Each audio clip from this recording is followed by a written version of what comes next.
welcome one and all to the last round of the Swiss here at Star City Games Invitational Qualifier in sunny Doncaster.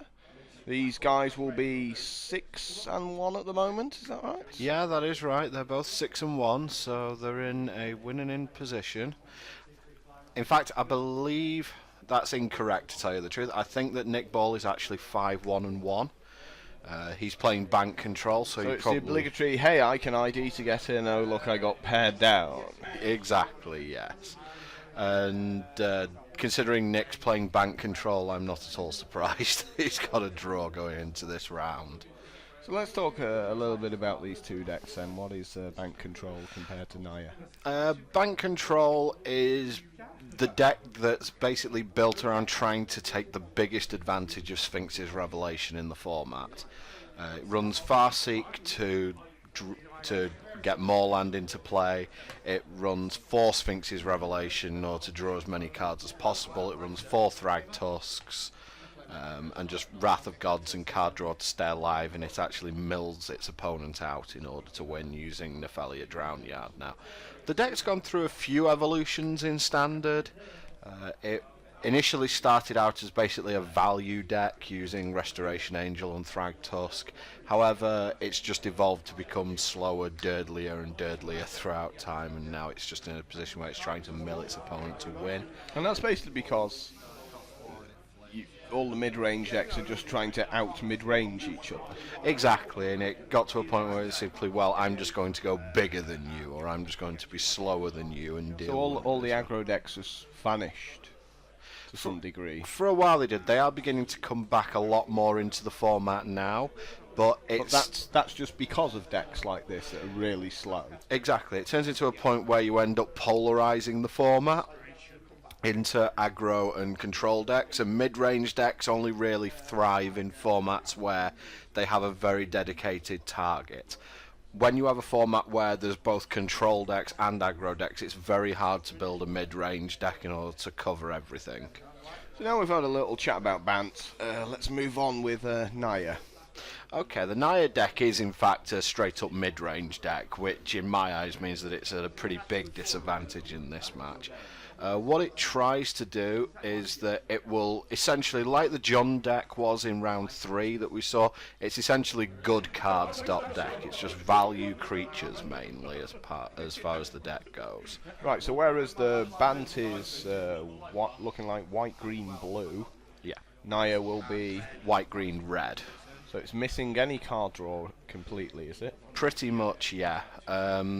It looks to capitalise on the value of its creatures.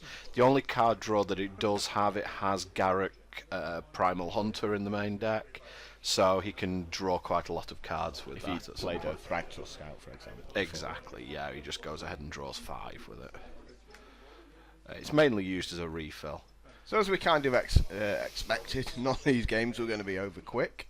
No. There's another Wrath effect. Yep, exactly. That's the buy a box promo Supreme Verdict for those who don't recognise it as far as the normal one goes. I think Chris won't be too unhappy with that because he did just use a Supreme Verdict to kill one Hump Master of the Fells. So this is kind of what Chris has to do in this matchup. He has to try and get Nick to make valueless plays. Like just one. Although, to be fair, Nick can afford to do this due to Sphinx's Revelation. Exactly. Chris has got to put him under pressure and try and threaten his life total. As you can see, Nick's got 6 land out at the moment and is about to untap and more than likely put a 7th in play, and he's still on 18. It's something we always talk about in matchups. It's even if 2 people are playing control or 2 people are playing aggro, we always say one player is the control player and one player is the aggro player in every matchup. Yeah, it goes back to the article written by Mike Flores a long time ago called Who's the Beatdown, and it's assigning a role to each player. So in this matchup, what we simply say is, okay, the longer the game is going to go on, who will win, and that would be Bant due to the Sphinx's Revelation. Yes, it's always going to, pretty much always going to be the deck with Sphinx's Revelation that wins the long game. So Chris has to take the aggressive role in this game.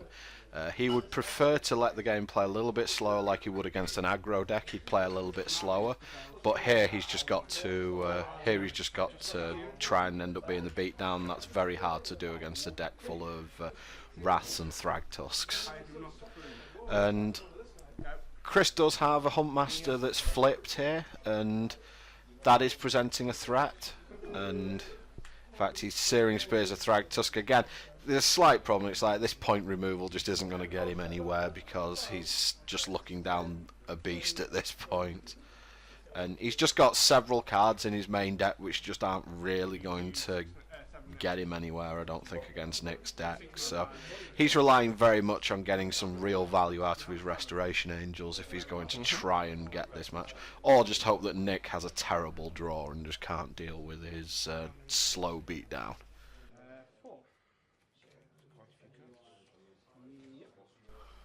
The game's going to go long, and we're going to be sat here chatting for quite some time by the sounds of things.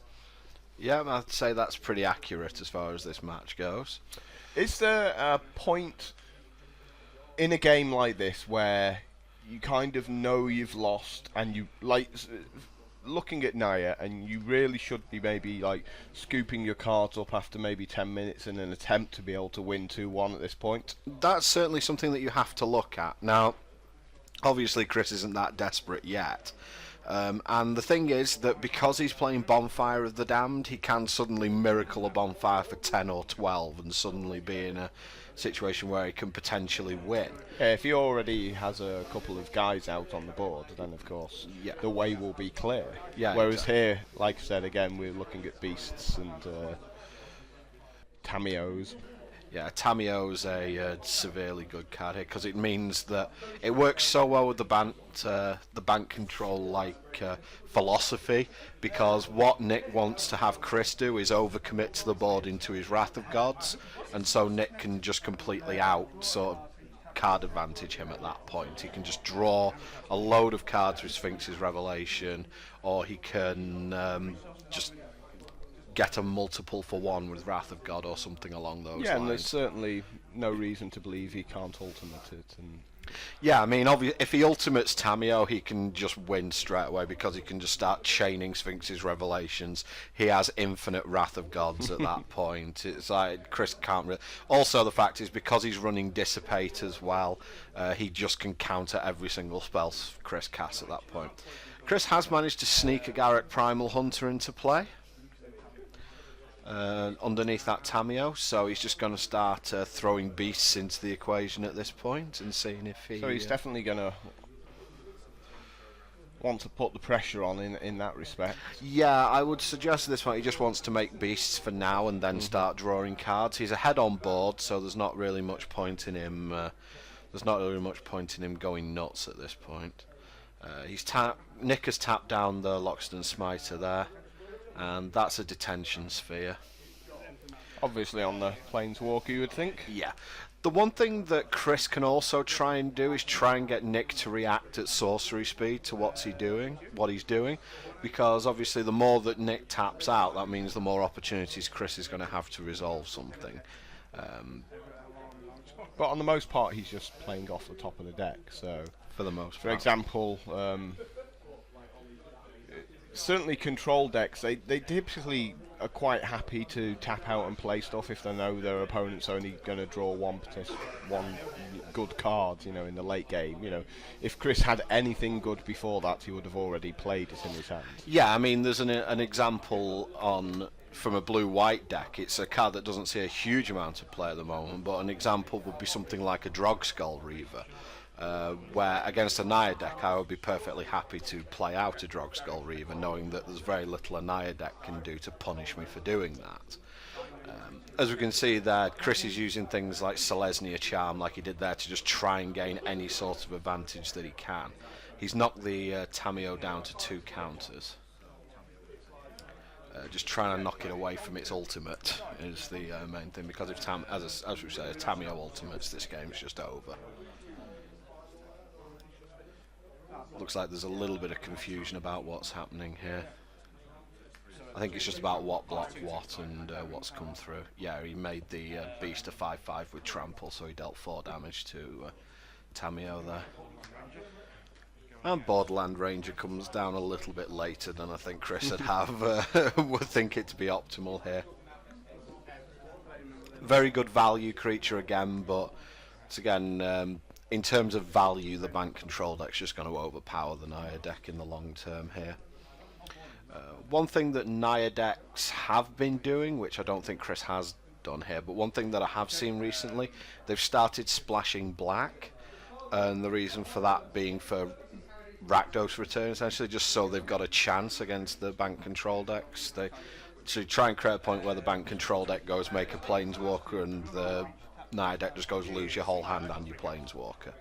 And I think that's because they realise that this is such a terrible matchup at the end of the day. Nick's just got rid of his Tamio there in order to draw 3 cards using Tamio's second effect, and with that Supreme Verdict the board's clear again, and now Chris is back under a case where he's got 3 or 4 cards in hand, and Nick's more than likely going to have a Sphinx's Revelation or something like that to make his life really difficult. Chris just keeps on playing damn Huntmasters, but it's the best card in his deck right now. Pretty much, but he's not really creating a dent in Nick's life total once again. Nick's just sitting there, sitting back, drawing cards, just chilling. And eventually he's going to hit a Sphinx's Revelation. It's going to be enormous, and there's going to be major problems for Chris. You see, at the moment it's going to be for 5, but looks like another land coming into play yet. I'd imagine so. He's coming to play tap. That's Overgrown Tomb. The black in the deck is exclusively to activate an Affiliate Drown Yard, which is basically Nick's win condition, unless somehow he just beats all the way down with Thrag Tusks. Now let's talk a little bit about this actual invitational itself, since we're playing 8 rounds. Are these really decks you want to be playing over 8 rounds and then a potential top 8 after that? I would suggest that if you're going to play a deck like this, that you be very comfortable with it. Some of the problems that I have seen, Revelation? Indeed, it's for 5. Some of the things that I have seen, that's Rock's Faith Mender as well. That's quite a nice bit of sort of main deck tech for Nick there. But coming back to it, what I have seen over the weekend, especially with the amount of time I've seen people taking for shuffling and sideboarding and things like that. Yeah, we have been editing the videos, and people have been taking 6 minutes on sideboarding, which is pretty ridiculous. Yeah, and the problem with that is if you're playing a slow deck like a bank control deck and you're taking 5 minutes to sideboard it, you're never winning 2 games out of 3. It's just not happening. It's also all the small things people do. For example, my pet hate are people who draw the 7 cards at the start of the game and look at them one at a time. You know, they're just taking 10 seconds longer to look at their 7 cards and just picking up the 7 cards and going yes or no. And all of these little delays people make by drawing slowly or when they're tapped out, just thinking when they have no play. I mean, this is the difference between giving yourself a chance at winning 2-1 and just ending up in the draw bracket in the 3rd round. Exactly. The other example that I would have, I mean, I've had it in the past, and we've discussed it earlier in this game, where players just will refuse to admit that they're beaten, and they'll give themselves no chance to win a 3-game tournament because they'll take 15 minutes realising they have no chance to actually win the game. I mean, this is by no means like a new revelation. Stasis decks were doing this for years and years, whereby they'd have their opponent locked down in game 1, and the opponent just wouldn't concede, so the Stasis deck would end up winning game 1 after half an hour or something like that. Yeah, exactly. And I suppose if you go into sort of Legacy now at this point, the card that would show that point more than any other would be Sensei's Divining Top. Yeah, with counterbalance. Exactly, where certainly with top, you have the impression where you activate your top, you look at the top 3 cards, you then spend 45, 50 seconds deciding how you want your top 3 organised, when all you're really caring about is what's on top of your deck, because you're going to look at what's underneath it anyway. You're probably going to shuffle your library as well, and you end up in these situations where people are taking an incredibly long period of time, and it's kind of trivially simple things. Yeah, and it's kind of a misnomer in Magic terms. In fact, we're just about to see a mistake, I believe, here from Chris. Azorius Charm has put the Thragtusk back on Libya, and Chris has missed the trigger to put a beast in play there. So that's a bit of a... And that's something that happens, when you're playing for, 6-7 hours and you're going to time all the time. Exactly, and it's kind of a misnomer that slow players should play control decks. In fact, if I were someone who I had doubts about how fast I could make decisions, I would just be playing an aggressive deck every single time that I potentially could. I mean, you're still going to have decisions. It's just that you're going to over the course of a match, you're going to have 15 decisions rather than 70. Exactly, and I would say if you're going to play a control deck, you have to have the ability to plan ahead. What you're doing, you've got to be thinking during your opponent's turn and yours. A lot of the time I see it far too often where players just shut off when they don't have a decision to make, and then suddenly they're given a decision to make and they take a minute over it, when if they'd have actually prepared, they'd know what that decision has to be. And I'm not saying that everyone has to, rush massively through their turns at the risk of making mistakes, but there's got to be a happy medium somewhere where you're managing your time correctly. So we're seeing now Chris is down to 1 card in hand. Nick still has a fistful of cards at this point. Yep. Like, the life totals are largely irrelevant, but would you be thinking at this point, if Nick does, like another Wrath of God here, that Chris should basically scoop up his cards because he's like 7 cards behind? I think so. He's also getting milled for 6 every single turn here, so I think that's pretty much disastrous for him here. There's no way, if he gets wrathed here, there's no way he can beat down fast enough in order to get this. Also, I think if Nick casts Sphinx's Revelation again, this is just over. Because there's going to be a Wrath in the top 9 cards. Well, in the top 9 cards, he's also going to gain something like 16 life because he's got Rock's Faithmender in play. And the board at the moment, I mean, Chris has got a lot of guys in play, but none of them can actually beat through that Rock's Faithmender. So he basically just has to turn guys sideways, probably lose. He's going to lose any of his X2s, so he's got to keep those on D. He can't attack with the Humpmaster because that'll just get double blocked and die. And he's looking completely down the barrel here, and I wouldn't be conceding at this point, but if anything extra badly went wrong at this point, I would be definitely conceding. Nick is keeping his Faithmender out of combat here, it seems, at the moment, and just... Because he's worried about the charm that he'd already seen. Exactly, yeah. And, oh god. Yeah, that's a 7-point Sphinx's Revelation. Chris actually passed the turn hoping to flip his Humpmaster there, but that's just a gigantic Sphinx's Revelation, gaining 14 life as well. At this point, I'd be very tempted to start scooping them up if I'm Chris here, because you're already 20 minutes into the round near enough, and you've got to win 2 games here. Because you're not winning this one. I would say that Chris is less than 5% to win this game now. It's actually very hard for Nick to lose on this position. Oh yeah, exactly. You can play out maybe another Rock's Faithmender and just laugh, really, at this point. I think he's only got the 1 main deck, but the other thing that he does have, he has Elixir of Immortality in his deck as well, so he can just literally shuffle everything in his library back in and just then cast a Sphinx's Revelation for 15 or something and just start drawing stuff again. He's in no rush in this game. He doesn't mind if this goes to 1-0. Yeah, he knows he's going to win game 1, so from that point of view, he's thinking maybe Chris wouldn't be able to put enough pressure on in game 2 to actually pull 1 back, let alone 2 games. Yeah, I mean, even if Chris did manage to miracle a bonfire for 9 here, it's more than likely going to get dissipated. It's very unlikely to see. I mean, Nick's drawn something like 40 cards here. The odds that he hasn't seen a counterspell are pretty much 0 at this point. So I think that Chris is being there's obviously sort of the hero thing. I'm going to make my opponent kill me, and maybe he drew 7 lands off that Sphinx's Revelation. But I mean, we've seen people draw poorly off them, but I just don't see how this is ever going to end well for Chris, to tell you the truth. I think even if everything got in, he'd still get milled out before he dealt damage here.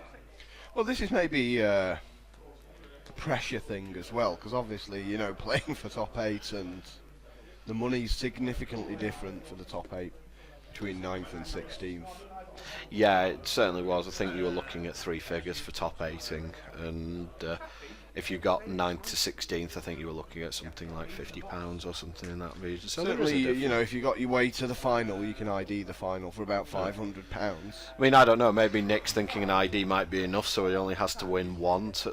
Chris is thinking he only has to win one to get into the final because an ID is good enough. So maybe he's thinking along those lines, but. I think that he just has to realise what major trouble he's in. I do see a dissipating Nick's hand as well there. So I think that Chris is going to be very, very lucky if he gets a chance to win this. Any deck with Sphinx's Revelation, when it has, at the moment, what would be like 13 land in play, he's going to feel pretty happy. Yeah, he's got to feel happy about what's going on here. I think we've just got a quick life total check. I mean, there have been quite a few changes in this game, to tell you the truth. And there's Supreme Verdict now. So if I'm Chris, I'm just scooping up now. There's pretty much no point in continuing at this moment. Even with, you know, the best 2 cards in your hands still. Yeah, it's like even if he has 3 Loxodon Smiters in hand, it's I still don't see this going on. Here's another Hunt Master of the Fells. Don't know if the combined life totals ever dropped below 50 after it got over it at some point in this game, but we'd much rather be seeing some aggro players here. Yeah, well, it's you get what you're given. Oh, we've got a bit of problem here. Chris got a little bit lazy with his tapping of mana there because Nick realised he could counter it because Chris didn't use his cavern, but then they realised that Chris didn't actually tap any source of red at all anyway, so he has to back up his tapping anyway, so he gets to use the cavern. Borderland Ranger. Chooses not to thin his deck out. Well, he's shortcutting, I think. There, he just cast a Farseek, so he's just shortcutting it. So he's back up to 6 power in play, but again, that's still 4 turns that's going to take to beat Nick down, and Nick is milling him at 6 cards a turn, and his deck is now down to somewhere in the region of like 15 cards. So without an absolutely immense Bonfire of the Damned, I don't see this going anywhere. I don't even see it going in Chris's direction with that. We've seen the a basic land from Nick. Yeah, there's not many of those in his deck, to tell you the truth. But having said that, there's no one uses Ghost Quarter in this format, and thank God there's no Wasteland either. Or Blood Moon, that would have been the best. That would have been a bit disgusting in this format, to tell you the truth. How about a back to basics? Wouldn't want that either. Like all these stupid enchantments that got just to stop people having fun. So Nick is down to 16. He took the damage there.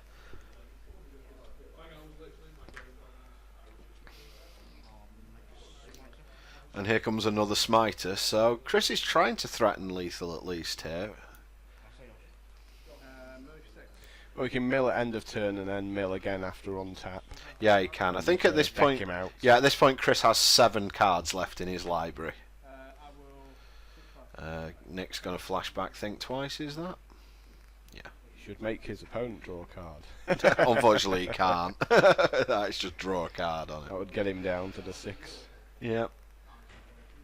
And Sphinx's Revelation doesn't target either, so you can't say you draw a load of cards. That would be certainly an interesting way to finish a game, wouldn't it? Yeah. Although, if you've ever been someone who's played High-Tided Legacy, you know, it's like to just draw a load of cards. Just trying to get a look at what Nick's hand is. Nick's just looking at like a grip full of spells. Yeah. Which, after Sphinx's Revelationing for somewhere in the region of 25 cards this game, I wouldn't be surprised given his... That's Dissipate. So, he did miracle the enormous Bonfire, but it's not enough, I'm afraid.